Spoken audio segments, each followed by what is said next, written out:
بسم اللہ الرحمن الرحیم الحمدللہ رب العالمین والصلاة والسلام علی سید المرسلین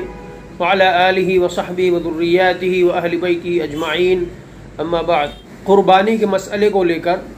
بعض عوام الناس نادانی کی وجہ سے ایسی غلطیاں کر بیٹھتے ہیں جن کی وجہ سے نہ صرف یہ کہ ان کی قربانی نہیں ہوتی بلکہ وہ جانور جو ذبح کر رہے ہوتے ہیں وہ جانور بھی حرام ہو جاتا ہے۔ یعنی صرف یہی نہیں کہ قربانی ادا نہیں ہوتی بلکہ ذبیحہ بھی حلال نہیں ہوتا۔ انہی غلطیوں میں سے ایک غلطی ہے چھری پر بسم اللہ پڑھانا۔ لکھنؤ میں بعض علاقوں کے متعلق معلوم ہوا کہ عوام وہاں یہ کام کرتے ہیں اور جب انہیں سمجھایا جاتا ہے تو وہ کہتے ہیں کہ ہم نے کسی سے پوچھا ہے، اور کس سے پوچھا ہے خدا معلوم۔ کہتے ہیں ہم نے پوچھ لیا ہے اور ہم اسی پر عمل کرتے ہیں۔ چونکہ قربانی کے دنوں میں بسم اللہ اللہ اکبر پڑھنے والے حفاظ اور علماء کی بڑی قلت ہو جاتی ہے، بلکہ یہ کہہ لیجئے کہ ان کی بڑی ڈیمانڈ ہو جاتی ہے۔ کچھ عوام جو اپنے آپ کو بہت ایڈوانس بنتے ہیں، یا یہ کہہ لیجئے کہ وہ محلے کے مفتی ہو جاتے ہیں، بے پڑھے لکھے مفتی، مفت کے مفتی، اور علماء سے بچنے کا طریقہ وہ ہر چیز میں نکال لیتے ہیں۔ تو اس میں انہوں نے اپنے طور پر ایک طریقہ یہ نکالا ہے کہ کسی سے چھری پر بسم اللہ اللہ اکبر پڑھوا لیا اور پھر اسی چھری سے جانور ذبح کرتے چلے جا رہے ہیں، اور کہہ رہے ہیں کہ اس پر بسم اللہ پڑھی جا چکی ہے اس چھری پر، لہذا یہ سارے جانور حلال ہیں، قربانی ادا ہو گئی۔ تو معلوم ہونا چاہیے کہ نہ صرف یہ کہ ایسے لوگوں کی قربانی ادا نہیں ہوئی بلکہ ان کا جانور بھی حلال نہیں ہوا، یعنی ذبیحہ بھی حلال نہیں ہوا، وہ حرام ہو گیا۔ دیکھیے ذبح کی دو قسمیں ہیں، ایک ذبح اختیاری ہوتا ہے، ایک ذبح اضطراری ہوتا ہے۔ ذبح اضطراری کا مطلب یہ ہے کہ جانور آپ کے قابو میں نہیں ہے، آپ شکار کرنے گئے ہیں اور آپ نے کوئی جانور دیکھا، کوئی ہرن دیکھا، اور اس کے بعد آپ ہرن شکار کرنا چاہتے ہیں تو آپ نے بسم اللہ اللہ اکبر پڑھ کر تیر چلایا اور تیر جا کر ہرن کو لگ گیا۔ تو چونکہ آپ نے بسم اللہ اللہ اکبر پڑھتے ہوئے تیر چلایا تھا اور تیر جا کر ہرن کو لگ گیا، تو ہرن کے کسی بھی عضو میں لگے، اگر وہ ہرن کو زخمی کر رہا ہے، اس کے بعد ہرن مر بھی جائے تب بھی وہ ہرن آپ کے لیے حلال ہوگا۔ لہذا ذبح اضطراری میں بسم اللہ کا تعلق، تسمیہ کا تعلق آلہ ذبح سے ہوتا ہے، جس سے ذبح کر رہے ہو۔ ذبح اختیاری کہتے ہیں کہ جانور آپ کے قابو میں ہو اور آپ اسے ذبح کرنا چاہتے ہو۔ اس میں بسم اللہ کا تعلق، تسمیہ کا تعلق آلہ ذبح سے، یعنی ذبح کرنے والے آلے سے نہیں ہوتا ہے بلکہ ذبح کے وقت سے ہوتا ہے۔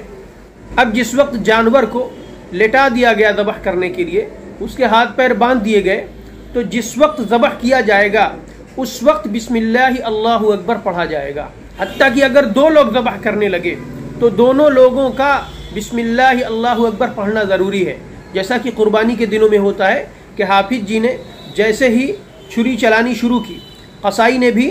چھری پر ہاتھ رکھ دیا اور اس نے بھی ساتھ ساتھ ذبح کرنا شروع کر دیا۔ تو اگر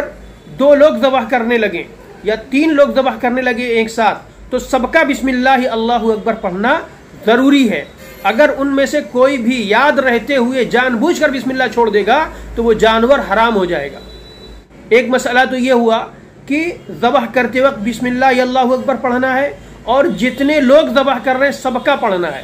دوسرا مسئلہ یہ ہے کہ بسم اللہ اللہ اکبر پڑھنے اور ذبح کرنے کے درمیان اتنی دیر نہ ہوگی جسے لوگ سمجھے کہ دیر ہو گئی، یا مجلس بدل جائے، مجلس نہ بدلے اور دیر بھی نہ ہو۔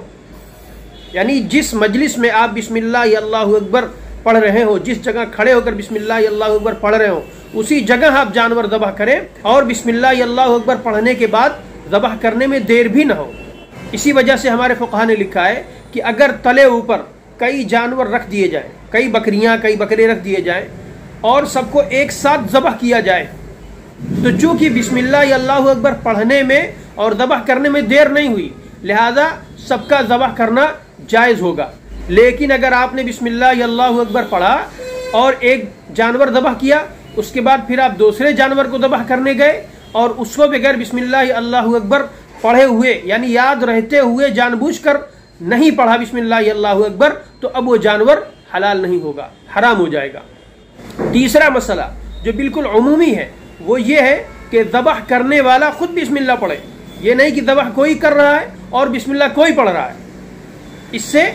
ذبیحہ حلال نہیں ہوگا بلکہ حرام ہو جائے گا، قربانی منعقد تو ہوگی ہی نہیں، ذبیحہ بھی حرام ہو جائے گا۔ یہی حال ذبح اضطراری میں بھی ہے کہ جو شخص شکار کرنے گیا ہے اور جو شخص تیر چلا رہا ہے،